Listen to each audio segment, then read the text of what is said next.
Hello everyone, I'm Larry Sashwell. Welcome to my garden. September 15th, time for a garden update.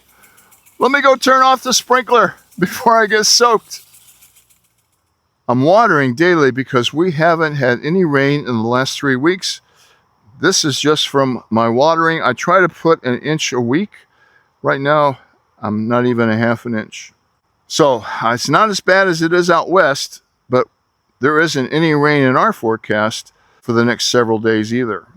Starting today in front of the sunflowers here, something's been eating them, and these are a little bit past their prime, but they were beautiful a few days ago.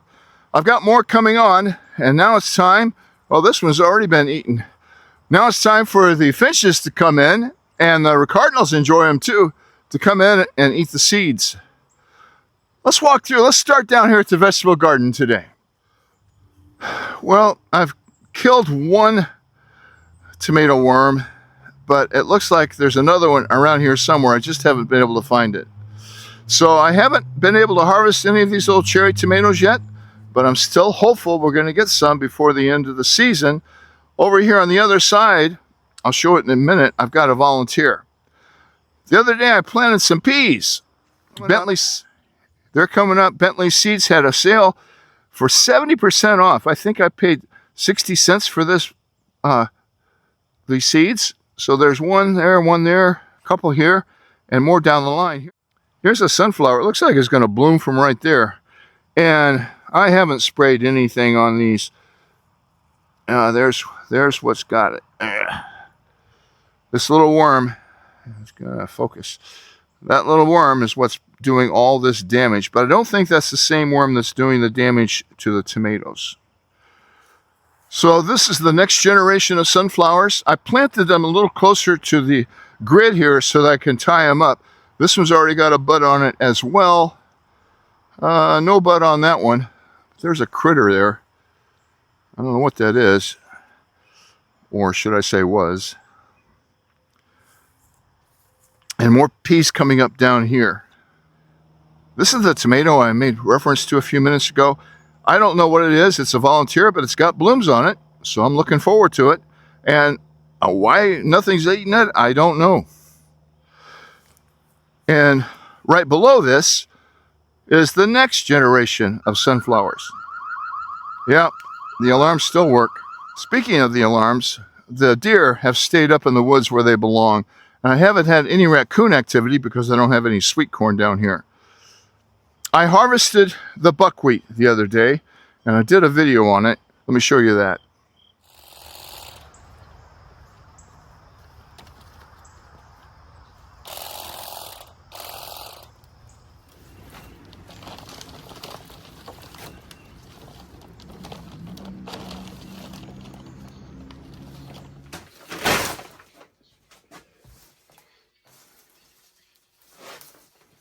So harvesting this buckwheat has been a real learning experience for me. I knew as soon as I dumped it on the picnic table, it was a mistake because I saw all those seeds on the table itself. So I brought the next batch down here to the workshop. And as you can see here, those seeds did get caught between the cracks in the picnic table. I had to tip the picnic table upside down to get those out, and I still haven't gotten all of them out. So anyway, I did have my scissors up there, and I found that if I chopped this stuff up, it was a lot easier. Because right now, trying to pull one out of here, it knocks off a whole bunch. So I'm going to use the same tool I used to cut it with to chop this up right now.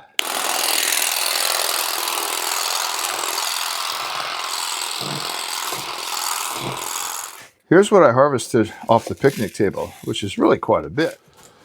I had this big box up there, and what I ended up doing was just picking up a piece and pulling them off and throwing the rest in there. And then I dumped that into the compost pile.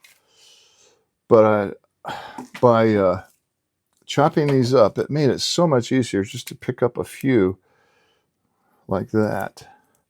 And these have been in here overnight, so they're a little bit wilted. I'm not sure what they would be like if I let them dry out completely. I was really surprised how many I was actually able to get at the picnic table. So that's the process. It's quite time consuming. Would I do it again? That's a great question. I think it would have more value as a green manure crop if I turned it over. I forget exactly what I paid for a pound of it on Amazon. My suppliers, my feed stores, both of the feed stores I go to, wanted me to buy a 50-pound bag. I can't imagine how much that would sow. So that's why I bought it off of Amazon. I would much rather be doing a woodworking project here at this bench than doing what I'm doing. But at the same time, I'm retired. My wife is cleaning the house. So here's the results of 2 hours work. 2 hours just taking them off the plants. I didn't plant the whole pound, probably 3/4 of it. So I got a really good return, but some mistakes were made. I'm not sure what I had in mind when I planted the squash here in the middle of the buckwheat. That was a mistake. I had plenty of garden space over there. I just did it that way, and I don't know why.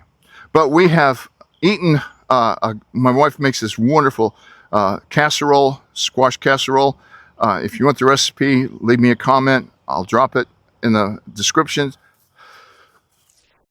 Karen said we had several of these that went double like that, and I'm not sure why.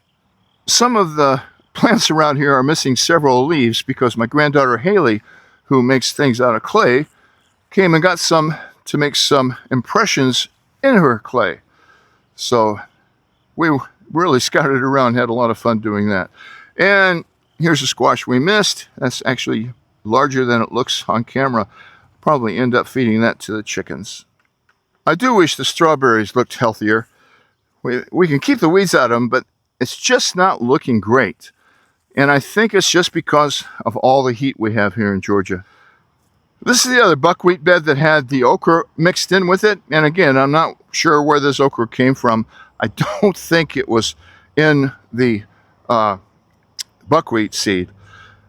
And again, that little worm that I just showed you a few minutes ago is what's eating here. And I do come by here most every day and try to hand pick them, but it's just impossible to get them all. What I'm thinking is when the okra is done here and the squash is done over there, I'm going to plant that buckwheat. It will not stand a frost. So we've still got about 40 or 50 days that should be frost-free, although I have seen frost in the middle of October. But if a frost is threatening, I can turn it over. I think I'm just going to let it get up 3 or 4 inches and then turn it over. That'll work better because if I put leaves on here, the crazy Georgia or Asian jumping worms that ruin the soil, that's just what they feed on, are dried leaves. Maybe they won't feed on fresh, turned over buckwheat. Time will tell. I think I showed you this lettuce last time when it was up by the basement. I didn't put my misting system on it, but I do come by here a few times a day and give it a nice spray. I've got 3 of year-round that came up, and this is the Bentley Ruby. That should be a really dark red, and it's looking really good. The soil's still too warm to directly plant the lettuce seeds in the ground. So I've got some more started. I'm trying to start some corn salad, and I've got some of pine tree mixed salad seeds too. So that's what's up on the table right now. I haven't gotten any cucumbers yet, but they are really blooming. And I suspect we'll get some within the next couple of weeks or before the next update. This is Pine Tree Seeds year-round lettuce. You can't ask for a better lettuce for the South. We just harvested it up from the bottom. The leaves aren't bitter at all. And these 5 plants we have here have been providing us with nightly if we want it, but mainly 3 or 4 nights a week with either a side salad or a full salad. My wife made wilted lettuce the other day. I so missed that. That's one of my favorite dishes. If you're thinking about planting shrubs or trees, this is a great time of year to do it. I was at Growers Outlet the other day and they had just brought in these Encore azaleas. This is a perfect spot for it. The sun comes over the house right over there. They should get about 3 to 5 hours of sunlight a day. And then over here, they'll get some sun as the sun sets. They've got a beautiful bloom on them. And I know I should be breaking these off, but they're just too pretty to do that with. So they will bloom in the spring and the fall. I'm looking forward to that. They also should just fill in this area completely. Up at the top of the garden, the vegetable garden down here, this is the hill with all the flowers on it. While I was at Growers Outlet, I got 3 of these. These are supposed to grow about 1 foot tall and 3 or 4 foot wide. These need a lot of sun, so this is one of the sunniest spots in the garden. So they will spread, hopefully, and do really well here. The pollinators love them. Between this one and this one is where all that mugwort was. So I'm going to leave it right there. I'm going to leave the plastic on as well. Try to hide a little bit better with mulch. But I haven't had any mudwort come up through the plastic. I didn't expect it. It's a little too early for the pollinators to be out, but they cover this up. And next year, I'm going to look for bare spots I've got around. I want to make this hillside so thick with perennials and annuals that they drowned out the weeds. Now, that's a tall order, but we're almost there. So we've made full circle. I want to show you the goldenrod right here. That is really starting to shine, and it should bloom until frost. And the wonderful thing about it is that it's got a lot of young growth coming up from the bottom, so I'll be able to separate that out, divide them, and fill in that whole area from here to the maple tree up there. I moved my echinacea seeds, the plants that came up from those little small containers, into 3-inch pots.